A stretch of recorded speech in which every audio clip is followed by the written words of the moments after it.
వికాసం అనే ప్రోగ్రామ్ని గవర్నమెంట్ మళ్ళీ రీలాంచ్ చేసింది అనమాట 2026. ఎందుకు రీలాంచ్ చేసింది అనేది కిషోరి వికాసం అంటే మీకు తెలుసా ఎవరికైనా? ఈ కిషోరి వికాసం అనే ప్రోగ్రాం ద్వారా ముఖ్యంగా బాల్య వివాహాల గురించి అవగాహన, మరి మీరు ఎటువంటి ఫుడ్ తినాలా, 8 నుండి 18 సంవత్సరాల లోపు పిల్లలు ఎటువంటి పోషకాహారం తీసుకోవాలి అనేది ఈ కిషోరి వికాసం ప్రోగ్రాం ద్వారా మీకు అందరికీ కూడా తెలియజేస్తారనమాట. Good touch and bad touch గురించి, పోషక విలువల గురించి, ఇంకా మీకోసం ఎటువంటి చట్టాలు ఉన్నాయి, మీకు ఎటువంటి హక్కులు ఉన్నాయి, ఇవన్నీ కూడా వీటన్నిటిపైన కూడా అవగాహన తీసుకురావడానికి ఈ ప్రోగ్రాం తెచ్చారనమాట కిషోరి వికాసం. ముఖ్యంగా మీరు మెచ్యూరిటీ గురించి కూడా, మీరు పర్సనల్ హైజీన్ గురించి, మీరు మెచ్యూర్ అయినప్పుడు ఎట్లా క్లీన్గా ఉండాలా, ప్యాడ్స్ ఎలా యూజ్ చేయాలా, ఈ విషయాలన్నీ గురించి కూడా ప్రతి ఒక్కరికి తెలియకుండా ఎవ్వరూ ఉండకూడదు. ప్రతి కుటుంబంలో పిల్లలకి కూడా ఈ విషయాలన్నీ తెలియాలా అని సచివాలయాల ద్వారా, మళ్ళీ అంగన్వాడీల ద్వారా ప్రతి కుటుంబానికి కూడా గవర్నమెంట్ తెలియజేయాలని ఇప్పుడు ఈ కిషోరి వికాసం అనే ప్రోగ్రామ్ని లాంచ్ చేస్తుంది అనమాట. ఓకేనమ్మా? ముఖ్యంగా ఫస్ట్ పాయింట్ మనము బాల్య వివాహాలు. బాల్య వివాహాలు ఎవరు చేసుకోకూడదు. బాల్య వివాహాలు అంటే 18 సంవత్సరాల లోపల ఆడపిల్లలు, వయసు అయితే 21 సంవత్సరాల వరకు వివాహము చేసుకోకూడదు. ఇప్పుడు ఆడపిల్లలు కూడా 21 సంవత్సరాలు ఉండాలా అని గవర్నమెంట్ పెట్టిందనమాట. ఇంకా అది రాలేదు ఆ రూల్. ఆడపిల్లలు కూడా గవర్నమెంట్ ఆడపిల్లలు కూడా 21 సంవత్సరాల వరకు కూడా అది వివాహం చేసుకోకూడదు అని ఇంకా అది రాలేదు, రూల్ అయితే రాలేదన్నమాట. మీకు ఏదైనా అవసరాలు వస్తే దేనికి ఫోన్ చేయాలా అనే నెంబర్ తెలుసామా మీకు? 1098 అనమాట. 1098. ఏ ప్రాబ్లం, ఆడపిల్లలకి ఏదైనా ప్రాబ్లం ఉంటే ఎవరికి ఫోన్ చేయాలా అంటే 1098. మీ ప్రాబ్లంని వాళ్ళకి తెలియజేయవచ్చు అనమాట. ముఖ్యంగా మీరు ఈ వయసులో బాగా ఆడుకోవాలి. బాగా ఆడుకోవడం ద్వారా మనము గేమ్స్ బాగా ఆడడం వల్ల ఫిజికల్గా మెంటల్గా బాగా ఉంటాం అనమాట. అర్థమైందా? నెక్స్ట్ మీరందరూ కూడా బాగా హ్యాపీగా ఉండాలి. నెక్స్ట్ బాగా చదువుకోవాలి. బాగా చదువుకొని మీరందరూ కూడా జాబ్ చేయాలి. ముఖ్యంగా ఆడపిల్లల కోసమే ఇవన్నీ ప్రోగ్రామ్స్ పెడతాంది గవర్నమెంట్. ఎందుకంటే మీరు హ్యాపీగా ఉండాలా. అర్థమైందా? రేపు పొద్దున ఆడపిల్లలు చాలా ఫేస్ చేస్తున్నారు కదమ్మా కష్టాలు. ఆ కష్టాలన్నీ మీకు ఉండకూడదు అని గవర్నమెంట్ ఇంతగా కేర్ తీసుకుంటుంది. మొత్తము మన రాష్ట్రం అంతా, దేశం అంతా కూడా ఈ ప్రోగ్రాం జరుగుతుంది. మన అంగన్వాడీలో ఒకటే కాదు, దేశంలోని అన్ని స్కూళ్ళల్లోనూ, కాలేజీల్లోనూ, అంగన్వాడీల్లోనూ కూడా కలెక్టర్స్ ద్వారా ఇవన్నీ కూడా ఈ ప్రోగ్రామ్స్ జరుగుతున్నాయి అన్నమాట. బాల్య వివాహాలు ఎందుకు చేసుకోకూడదు అంటే 18 సంవత్సరాల లోపల పిల్లలు మానసికంగా, శారీరకంగా మీరు ఇంకా డెవలప్ అయింటారు అనమాట. అందువలన ఇప్పుడు ఒక పాపకి అబార్షన్ ఇక్కడ మన ఏరియాలోనే. ఎందుకు? ఆ పాప ఫిజికల్ గ్రోత్ లేదు, అప్పుడే ప్రెగ్నెంట్ అయిపోయింది. లోపల బేబీ సరిగా పెరగక అబార్షన్ అయిపోయింది. 9 months కాకనే బేబీ లోపలే చనిపోయింది. ఇటువంటి మీకు పెళ్లి తర్వాత ఇటువంటి ప్రాబ్లమ్స్ రాకుండా మీరు ఫిజికల్గా, మెంటల్గా బాగా డెవలప్ అయిన తర్వాతే వివాహం చేసుకోవాలి అని గవర్నమెంట్ ఈ రూల్ పెట్టింది. అర్థమైందమ్మా? ఇంకా మీ పక్కిళ్ళల్లో ఎవరైనా ఇట్లా వివాహాలు చేసుకుంటున్నా కూడా అంగన్వాడీ టీచర్స్ కానీ, సచివాలయంలో వాళ్ళకి కానీ కంప్లైంట్ ఇవ్వాలి. బాల్య వివాహాలు చేసుకున్న వాళ్ళే కాదు, ఆ పెళ్లికి పోయిన వాళ్ళు కూడా శిక్షార్హులు. జైలు శిక్ష వేస్తారు తెలుసా మీకు అందరికి?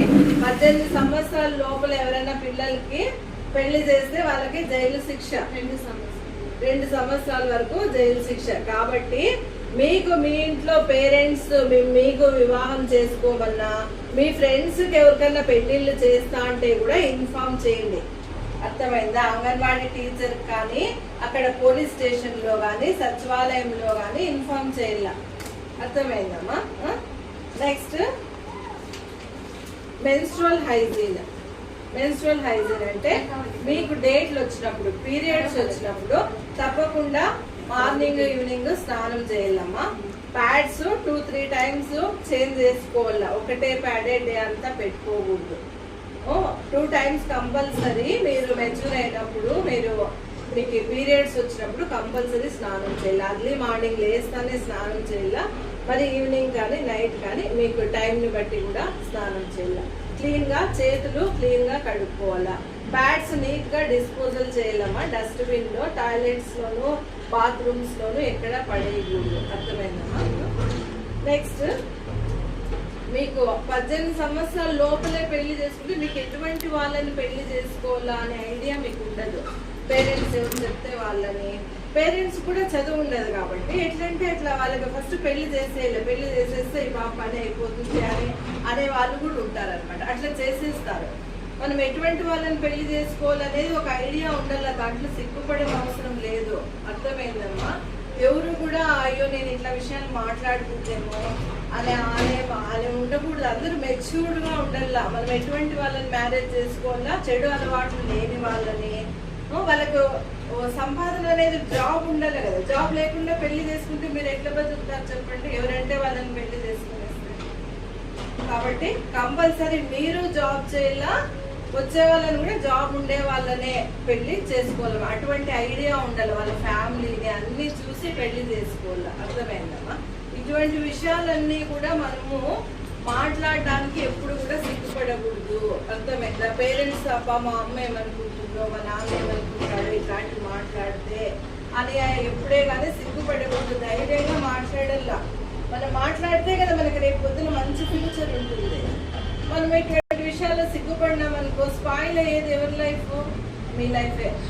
అర్థమైందమ్మా? ఇవన్నీ ప్రతి ఒక్కరు కూడా చర్చించుకోవాలా. మీకు ఏదైనా సంబంధం వచ్చిందే అనుకో, ఎటువంటి వాడు ఆ అబ్బాయిని మీ అమ్మతో మాట్లాడాల, మీ నాన్నతో దాంట్లో తప్పేమీ లేదు. అర్థమైందా? నెక్స్ట్, మీకు ఉండే చట్టాల గురించి మీకు వీళ్ళకి ఏమేమి చెప్తారు? నంబర్స్ 100 ముఖ్యంగా చైల్డ్ లైన్ నంబర్ వచ్చి 109. మీకు ఎటువంటి మీ పక్కన వాళ్ళకి ఎవరికైనా ప్రాబ్లం వచ్చినా, మీకు ప్రాబ్లం వచ్చినా కూడా ఆ నంబర్కి ఫోన్ చేసి మీ సమస్య అనేది చెప్పుకోవచ్చు అనమాట. పోషక విలువలు. నెక్స్ట్, మీరు మంచి ఆహారం తీసుకోవాలా. పొద్దున్నే దబా ఫుడ్ తినకుండా కాలేజీకి వెళ్ళిపోయేది అట్లా చేయకూడదు. కంపల్సరీ మార్నింగ్ టిఫిన్ కంపల్సరీ తినాలమ్మా. ఎందుకంటే నైట్ అంతా కడుపు ఖాళీ ఉంటుంది. కళ్ళు తిరగడము, షుగర్ లెవెల్స్ డౌన్ అయిపోవడము. మనకి హెల్త్ బాగాలేకుంటే మనం ఏం చదువుతాం చెప్పండి? హెల్త్ బాగుంటేనే కదా చదివేది. కాబట్టి మార్నింగ్ బ్రేక్ఫాస్ట్ కంపల్సరీ చేయాలి. మళ్ళీ ఆఫ్టర్నూన్ స్కూల్లో ఫుడ్ ఇస్తారు కదా, ఎగ్ ఇస్తారు, కంపల్సరీ తినాలి. చిక్కీ ఇస్తారు, ఎగ్ ఇస్తారు, అవి కంపల్సరీ తినండి. ఆకుకూరలు బాగా ఎక్కువగా తినండి. ఏమో ఆకుకూరల్లో మంచి విటమిన్స్ ఉంటాయి కదా, క్యారెట్, బీన్స్, విటమిన్స్ ఉండే కూరగాయలు ఎక్కువగా తీసుకోండి. ఫ్యాటీ ఐటమ్స్ ఎక్కువ తీసుకొని అవసరం లేదు. ముఖ్యంగా వెజిటేబుల్స్, ఆకుకూరలు, ఇంకా మీకు నాన్ వెజ్ ఇష్టం అయితే ఎగ్, ఇవన్నీ కూడా మంచి ఫుడ్ తినాలి. అర్థమైందమ్మా? మళ్ళీ లావ్ అవుతామని తినకుండా ఉండడము అట్లంతా చేయకూడదు. వాటర్, ఇప్పుడు ఇంకైతే సమ్మర్ కదా, వాటర్ బాగా తాగలమ్మా. ఇంకా ఏం చెప్తారో డాక్టర్స్ అంతా, గంటకి కంపల్సరీ నీళ్లు తాగల. తాగుతున్నారా మీరు చెప్పండి? గంటకి 1 గ్లాస్ నీళ్ళు తాగేసేయాలమ్మా. మీరు అట్లా ఎండలో పోయినారంటే వడదెబ్బ తగిలి చనిపోయే అవకాశం కూడా ఉంది. బయటికి పోతే గొడుగులు తీసుకొని పోండి. ఏదైనా అవసరం లేకుంటే పోద్దండి. అవసరం ఉందనుకో అంబ్రెల్లా కంపల్సరీగా క్యారీ చేయండి. వాటర్ బాటిల్ కంపల్సరీగా క్యారీ చేయండి. మన ఎమ్మెల్యే బాలకృష్ణ కూడా చెప్తున్నారు, స్టూడెంట్స్ అందరికీ చెప్పండి గంటకి నీళ్లు తాగమని. ఇంట్లో ఉంటే పేరెంట్స్ గంటకి నీళ్ళు ఇవ్వండి పిల్లలకి. ఎందుకంటే ఇప్పుడు ఇంట్లో కూడా అందరూ ఆన్లైన్ క్లాసెస్లో చదువుకుంటున్నారు కదా అని చెప్తా ఉన్నారు. తెలుసా? చూడండి ఎంత కేర్ తీసుకుంటున్నారు. కాబట్టి మీలో కూడా అవగాహన ఉండాల. మీరే మీ పేరెంట్స్కి చెప్పాల, మమ్మీ నీళ్ళు తాగు, నువ్వు నీళ్ళు సరిగ్గా తాగడం లేదు నువ్వు అంటే. మీ మదర్ ఆరోగ్యం చూసుకోవడం కూడా మీ బాధ్యత కదా. మనం ఎప్పుడైనా చూసుకున్నామా చెప్పండి? ఎవరైనా చెప్పండి. మీ మమ్మీ మీకు పెడతా ఉంది, మీ మమ్మీ తినిందా లేదా అని ఎప్పుడైనా ఆలోచించినారా ఎవరైనా? కాబట్టి ఇవన్నీ కూడా ఇంతవరకు మనకు తెలియదు, ఇప్పుడు తెలిసినాయి. కాబట్టి ఇప్పటి నుండి కూడా మీ అమ్మ గురించి నిన్న మదర్స్ డే అయిపోయింది కదా, ఓకే హ్యాపీ మదర్స్ డే చెప్పడం కాదు, మీ మదర్ మీకు ఎంత చేస్తుందో ఒకసారి గమనించండి. మార్నింగ్ లేచినప్పటి నుండి నైట్ పడుకునే వరకు పని చేస్తూనే ఉంటుంది మీ మదర్. ఎప్పుడైనా గమనించాలి ఎవరైనా? ఎప్పుడు టీవీ చూడడము, ఇంకా ఏమైనా చేస్తే పేర్లు పెట్టడము, అంతే కదా. ఫోన్లో మునిగిపోయింటారు అందరూ, రీల్స్ లో మునిగిపోయింటారు. కాబట్టి మన అమ్మ గురించి కేర్ తీసుకోవడం కూడా మన బాధ్యత. వాళ్ళకే బాధ్యతలు కాదు, తల్లిదండ్రులకే కాదు బాధ్యతలు, పిల్లలకు కూడా బాధ్యతలు ఉండాల. మా అమ్మ గురించి, మా అమ్మ ఆరోగ్యం గురించి మేము కేర్ తీసుకోవాలా అనే బాధ్యత అనేది ఉండాలి. తర్వాత ఇంకా ఈ కిషోరి వికాసంలో అతి ముఖ్యమైన విషయము గుడ్ టచ్, బ్యాడ్ టచ్. మీకు ఎవరైనా మీకు ముట్టకూడని ప్లేస్లో ఎవరైనా టచ్ చేస్తున్నారా, టచ్ చేయకూడని ప్లేస్లో ఎవరైనా టచ్ చేస్తున్నారా, అది గమనించండి. వెంటనే మీ పేరెంట్స్కి తెలియజేయండి. మీ బంధువులు కానీ, ఫ్రెండ్స్ కానీ, జెంట్స్ ఎవరైనా మీ టచ్ చేయకూడని ప్రదేశాల్లో, మీకు ఇన్కన్వీనియంట్గా ఉంటుంది అక్కడ టచ్ చేస్తే కదా, అక్కడ టచ్ చేయకూడని ప్రదేశంలో ఎవరైనా టచ్ చేస్తే మీ పక్కన పిల్లలకి కూడా, మీ పక్కన పిల్లలకి అలా జరుగుతున్నా, వాళ్ళు చెప్పలేని పరిస్థితిలో ఉన్నా కూడా మీరు వాళ్ళకి తెలియజేయాల. అర్థమైందమ్మా? ఇప్పుడు పక్కన పిల్లలు సిగ్గుపడతారంటారు చెప్పడానికి, మీకు తెలిసి ఉంటుంది ఆ విషయం. మీరు వెంటనే టీచర్కి కానీ, ఇంట్లో పేరెంట్స్కి కానీ చెప్పండి.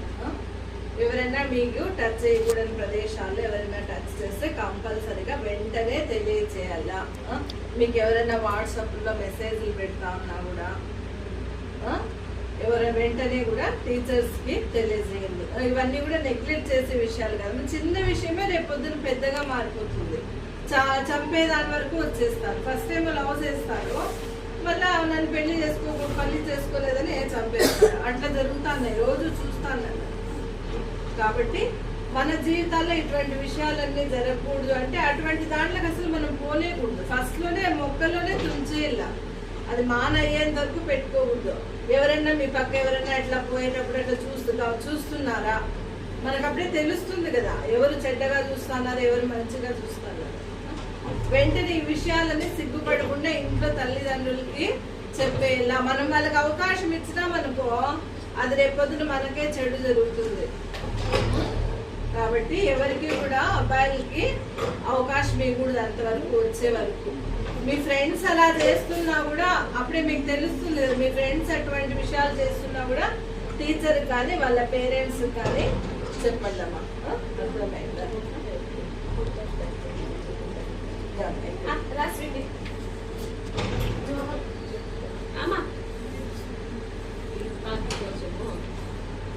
చూడండి, ఎవరైనా కూడా ఇట్లా టచ్ చేసినారండి, అదే గుడ్. ఇక్కడ ఏమన్నా బాగున్నావా అన్నారు, అది గుడ్. ఇక్కడ వెనకాల ఇక్కడ టచ్ చేసినారనుకో బటక్స్ పైన, అట్లా అది బ్యాడ్ టచ్ కదా, అప్పుడే వెంటనే మనకి తెలుస్తుంది అనమాట. ఇప్పుడు ఇట్లా పట్టుకున్నారనుకో అది కూడా బ్యాడ్ టచ్. అసలు ఆడపిల్లలకి దగ్గరగా పోకూడదు ఎవరే కానీ, జెంట్స్ ఇట్లా అంతా ఇక్కడి వరకే దూరంగానే ఉండదు. చిన్న పిల్లలు కానీ పెద్ద పిల్లలు కానీ, ఇంత చిన్న వయసు పిల్లలు కూడా అబ్బాయిలు దగ్గరికి రాకూడదు. అర్థమైందా? ఎవరైనా అట్లా మీకు వేరే వాళ్ళకి చేస్తున్నారని తెలిసినా కూడా మీరు కంప్లైంట్ ఇవ్వండి, మొక్కలోనే తుంచేయండి సమస్యల్ని. అది పెద్ద సమస్య అయిన వరకు తెచ్చుకోండి. వివాహాలు కూడా 18 సంవత్సరాల వరకు మా కొడుకుని మీరే చెప్పేయండి. ఇప్పుడు అసలు ఇంకా 25 వరకు ఎవరు చేసుకోవడం లేదు, బాగా మెచ్యూర్ పిల్లలు జాబ్ వచ్చేంత వరకు. కాబట్టి మీలో మీకే ధైర్యం రావాలా. ఇవన్నీ ఎందుకో మీరంతా బాగుపడాలని ఈ ప్రోగ్రామ్స్ అన్ని పెట్టిండేది. ఎవరికి ఎక్కడ ఏ హాని జరగకూడదు. అబ్బాయిలు ఎవరైనా పిలిస్తే తోటలు లేకి అక్కడ ఇక్కడ ఎవరికి పోకూడదుమా. మన టీవీలో చూస్తాం కదా, ఒక స్కూల్ పాపని ఎవరో ఒకతను నా మనవరాలని పిలుచుకొని పోయినాడు తోటలే. అట్లా పోకూడదు. అట్లా విషయాలు పేరెంట్స్ చెప్పేలా దాచిపెట్టుకోకూడదు. ఎవరు మీలో ఉండకపోవచ్చు, మీ స్నేహితుల్లో ఉండొచ్చు అట్లాంటి వాళ్ళు. వెంటనే పేరెంట్స్ కి కంప్లైంట్ ఇవ్వాలి. ఎందుకంటే అమ్మాయి కూడా మన చెల్లెలతో సమానమే కదా, మన అక్కతో సమానమే, మన కుటుంబ సభ్యురాలే. ఆ అమ్మాయికి తెలియకపోవచ్చు అట్లా చెప్పకూడదని. అర్థమైందమ్మా? కిషోరి వికాసము అనే ప్రోగ్రాం ద్వారా మనం ఏమేమి చెప్పినామో అందరికి అర్థమైనాయమ్మా.